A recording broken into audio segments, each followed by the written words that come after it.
Tu veux ma tête du matin? Elle est pas chouette, hein? Bon, j'espère que tu vas bien. J'espère que tu vas bien, mon ami. Mon petit café. Et t'as passé une bonne semaine. On se retrouve pour faire un moteur. Alors, j'avais mis sur mon Facebook 103 SLX hybride une espèce de courte vidéo, un réel, ils appellent ça. Je sais pas si ça a fonctionné. J'ai même pas été revoir d'ailleurs, du coup. Peut-être t'as vu. Donc, où je disais qu'on allait faire un 86 top perf. Voilà. J'espère que tu vas bien, mon ami. Que t'as passé une bonne semaine. Que je sais pas ce que t'as fait d'ailleurs. T'as peut-être fait des trucs de pareil, mobilette, tout ça, ou pas mobilette. Bref, t'as passé une bonne semaine, quoi. C'est chaud. On va faire un moteur 86 top perf, le 86 top perf à Rodolphe. Donc, c'est un 86 top perf nitro, carter nitro, qui ont été découpés par le collègue, qui ont été fraisés sur le côté par le collègue, où le collègue il a fait un super moteur. Où moi j'ai ouvert l'admission, j'ai travaillé les transferts. Voilà. Alors j'ai ouvert l'admission pas trop, volontairement. Parce que le jeune homme veut un moteur coupleux, donc on va essayer de garder quand même un petit peu de direction du bas, pas trop ouvert, trop en haut, un petit peu mais pas trop, voilà, pour garder un moteur coupleux. C'est pour moi le meilleur rapport qualité-prix performance, ce 86 top perf, hein, parce que tu trouves le pack complet. Quand je te dis qu'il est complet, c'est qu'il est vraiment complet. Tu as les roulements, tu as les joints spi, tu as le support de sonde, tu as, le vilo, c'est vraiment tout. Tu as une culasse à plot. Je trouve que pour un truc pour 400 balles, quoi. Pour 400 balles, tu as un super bon moteur qui marche super bien et qui peut encore marcher encore mieux quand on tape vraiment dedans. Et avec la qualité de top performance, hein. Franchement, c'est un super pack moteur. Le seul reproche que je peux faire, que je pense que j'ai déjà dit sur mes vidéos, le seul reproche que je peux faire, attends, je vais essayer de faire un truc. Attends, petit éclairage d'appoint. Le seul truc que je reproche, alors c'est pas sur la, comment je pourrais dire, pas la qualité même du vilebrequin. Parce que les vilebrequins sont bons, sont quand même solides, les bielles, tout ça, je n'ai vu qu'un seul bouger sur un cacaboîte. C'est les cannelures. Là, les cannelures de vélo sont un peu fragiles. Alors, si jamais tu cales mal, attends, ma tête en gros plan, tu cales mal ton vario, tout ça, tu peux vite tendance à avoir bouffé les cannelures. Donc, faut hyper bien caler les varios. Faut que ça soit nickel, sinon tu bouffes tes cannelures. Moi, j'en ai vu un. J'ai peut-être déjà dû te le montrer d'ailleurs. Oui, il n'y a plus de cannelure du tout, hein. C'est rongé, mort, manger, copain, le vilebrequin, à manger. T'as vu, tu montes tes cafés toujours avec Dragon Ball, hein. Ah, voilà, Dragon Ball. Donc, meilleur rapport qualité-prix performance sur ce moteur top perf, hein. Vraiment, voilà. Donc là, on va essayer de faire ensemble, on va essayer d'en faire un petit peu ensemble. Moi, j'ai déjà monté les roulements sur le vilebrequin. Comment je fais? Je t'ai déjà expliqué, je t'ai un petit peu dit l'autre jour. Moi, je monte les roulements à la presse, hein. Je cale mon vilo, je mets une cale là entre mes masses. Je graisse bien mes vilebrequins, mon vilebrequin et mes roulements. Parce que si tu fais ça à sec, ça va monter et tu finis par arracher de la matière. Et un jour ou l'autre, ton roulement il fait poup, il nage dedans. Donc voilà, donc faut bien graisser. Tu graisses bien. Allez, je frotte tes yeux. Tu graisses bien et voilà quoi, hein. Et après moi je chauffe mes carters, je prends mon vélo et je le mets dedans. Voilà comment moi je monte. Alors les carters ont été faits, usinés par le collègue. C'est vraiment à la limite, hein. C'est vraiment on est à la limite de ce que je t'expliquais un petit peu l'autre jour, où tu te retrouves avec une portée de joint qui est très limite. Je te montre. Tu vois, tu as juste la toute petite partie brillante là. Tu vois là. T'as que dalle, hein. Attends.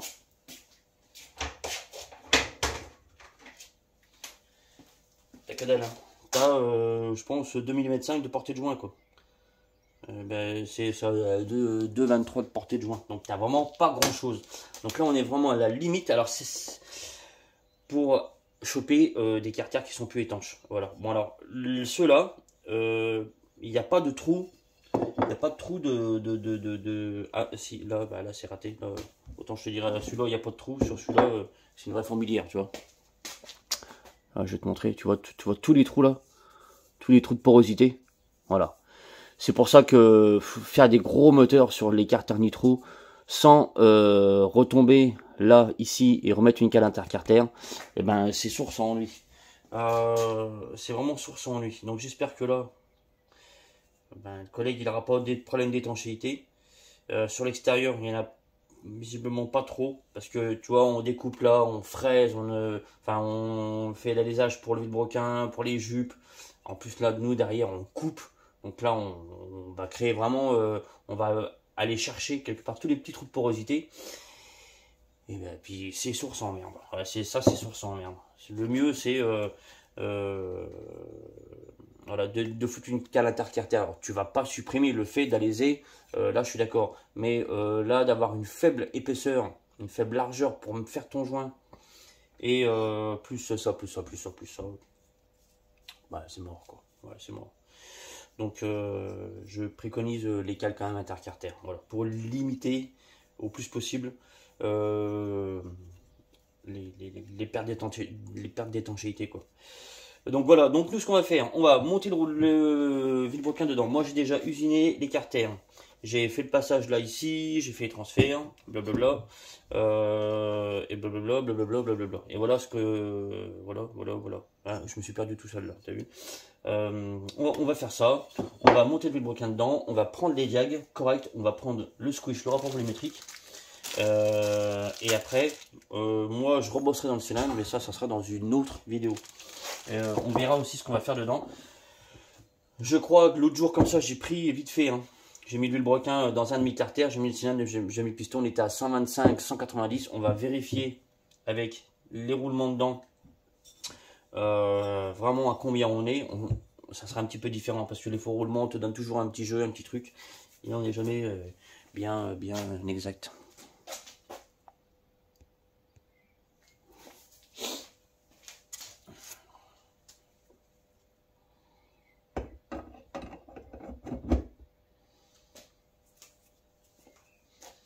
Impeccable.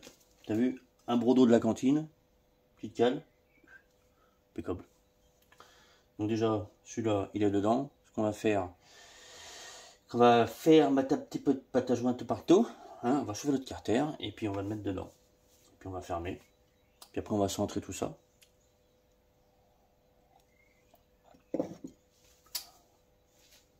Et puis on va passer à la suite.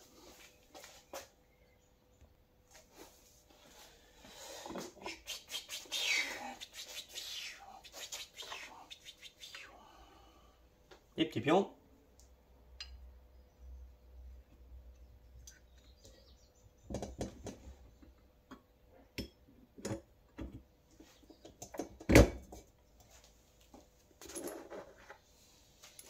Petite vis. Mais c'est vrai que... Hop. Hop. Hop.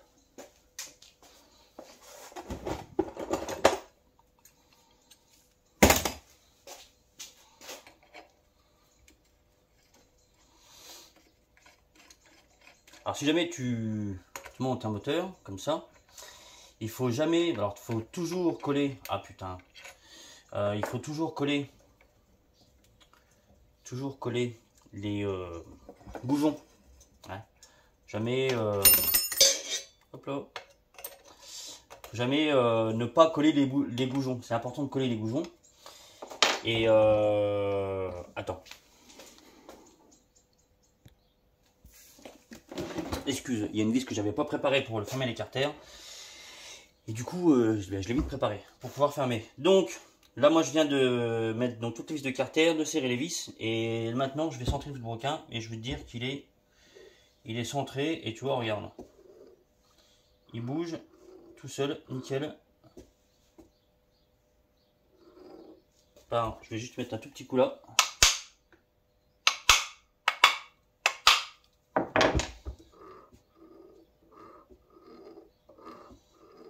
nickel, impeccable. Et là, il est bien centré. Donc, je disais qu'il faut toujours, alors il faut toujours coller les goujons de cylindre. Parce que le moins tu as de torsion dans ton moteur, et le moins tu as de perte jusqu'à là-bas, à la roue arrière, là-bas. Hein. Tu les colles. Mais faut toujours les coller une fois que ton bas moteur il est monté. C'est la bêtise de faire de coller tes goujons, donc de monter tes goujons, de coller tes goujons, de chauffer tes carters et après de monter ton vilebrequin. Si tu fais ça, du coup la colle que tu auras mis pour coller tes goujons, bah, en fait elle aura plus toute son efficacité et tu vas rechoper, tu peux rechoper un petit peu d'allongement tout ça dans tes filets de goujons. Donc je me suis servi d'un 96 Bidalo pour ou un 88, hein, tu prends comme tu veux. Comme cale, c'est un cylindre qui est mort, je m'en sers du coup de cale. Voilà. Donc toujours après, tu colles tes goujons après et il faut toujours coller ces goujons. C'est important. C'est Confucius, il a dit, colle les goujons. Donc voilà, donc on colle les goujons. Donc là, moi j'ai mis de la pâte à joint, de la CAF sur mes deux perrières, sur mes deux demi-carters. J'ai fermé. Donc là, tu te retrouves avec un petit peu de pâte à joint sur le vilebrequin. C'est pas grave, tu l'enlèves. Hein. Voilà, voilà. Tu l'enlèves, mais que tout soit propre.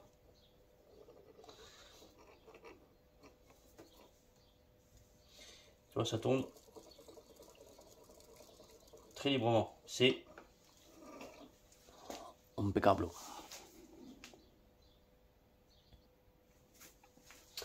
Donc là, on va monter les goujons.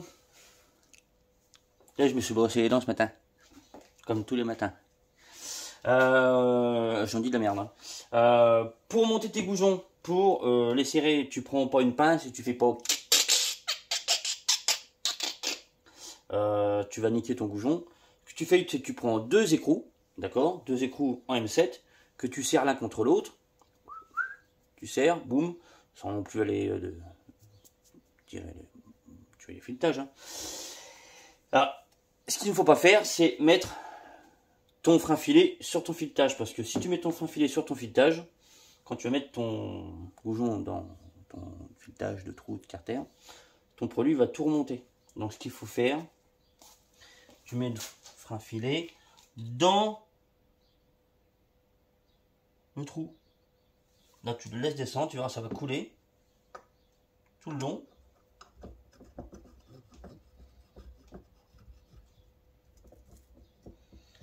Après tu prends la petite clé.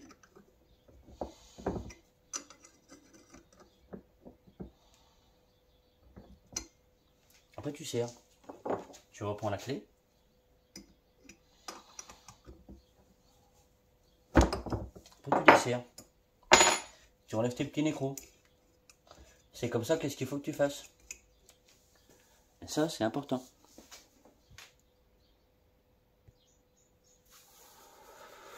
Donc, voilà. Maintenant, les petits goujons, ils sont serrés, ils sont collés. Et ce qu'on va faire, c'est qu'on va monter le haut moteur. Enfin, on va monter le piston, tout ça. Alors, le truc qui est un peu con aussi, avec... bon, c'est pas grand-chose, hein. Mais avec le kit Top Perf, avec ce pack-là, c'est qu'ils te mettent un seul joint d'embase. Donc alors peut-être qu'ils ont calculé que le meilleur ratio squish, rapport volumétrique, c'était avec ce joint là, et du coup ils te mettent ce joint là. Bon, je trouve que c'est quand même pas mal d'avoir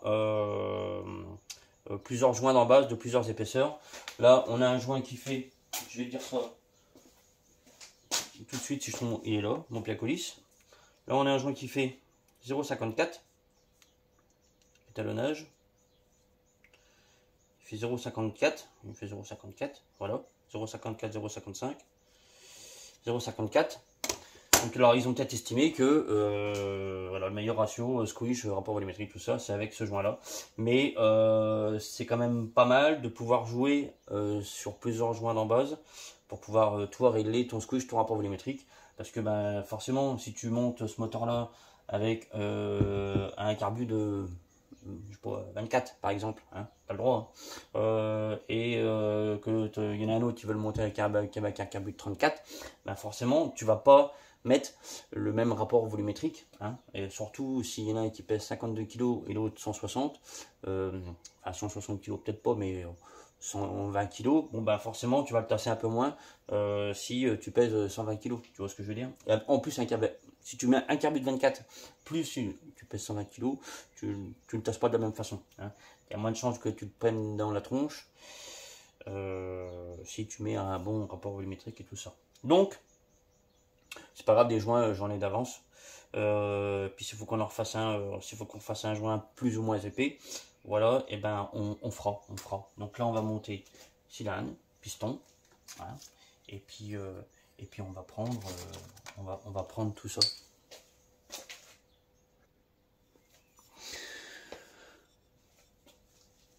Donc là la moto est dedans.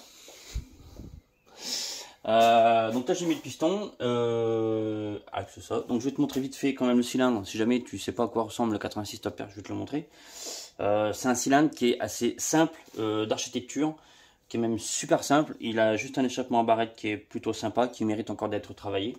Donc je te le montre, tout ça, déjà. Tu vois, donc on a un échappement à barrette qui est pas mal dessiné.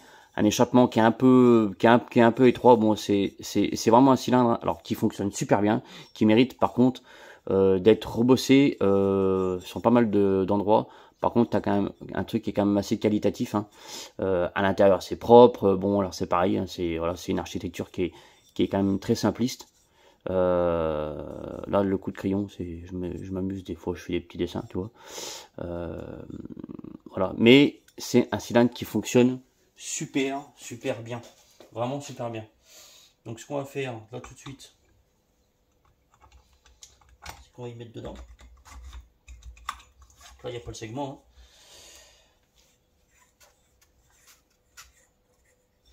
On va prendre les diags, mais avant ce qu'on va faire pendant que c'est dedans, on va prendre le jeu.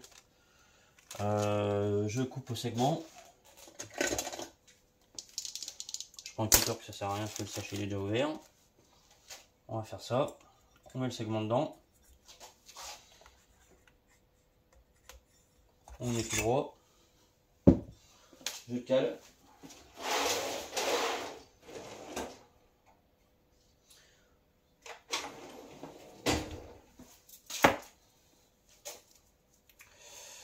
on va essayer de chercher tout de suite 0,20, 0,15, 0,20, 0,25, je l'ai direct. C'est beau quand t'as pas besoin de chercher pendant 2 heures.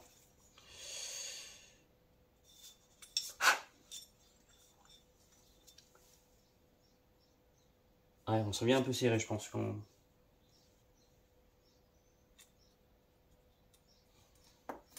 Mince, j'ai bougé. Attends, j'ai bougé, chef.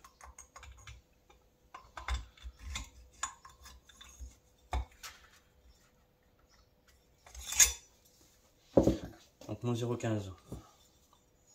Oh!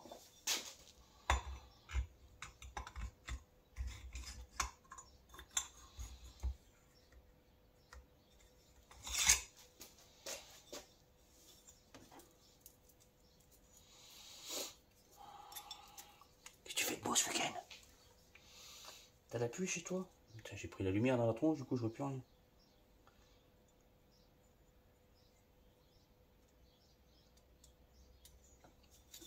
Donc tu vois là 0,15 ça passe pas. 0,15 ça passe pas. Donc déjà on sait direct d'entrée que... Ah si 0,15 ça passe, pardon. Ouais, j'ai pris la lumière dans la tronche, je voyais rien du tout. 0,15 ça passe. Par contre 0,20 c'est... ça accroche. Donc on est à un poil trop serré, je pense. Je sais pas si... Non, ils ne donnent rien. Ils disent rien, Top Perf, ils te donnent rien. Ils disent pas qu'est-ce qu'il faut que tu fasses, tout ça. Ils disent pas. Donc voilà. Donc là, on sait déjà qu'on a un jeu coupe segment qui est un poil serré. Moi, je vais l'emmener à 0,20. On est sur un diamètre 50, 0,20, c'est pas mal. Voilà. On va prendre tout de suite les diagnostics et on va prendre ça, on va regarder ça. Donc là, moi, j'ai calé, j'ai posé le disque. Attends, je vais voir si ça fonctionne bien. J'ai posé le disque, j'ai mis un joint spi, pour pas que le moteur il soit trop libre, parce que sinon c'est une galère pour prendre les diags.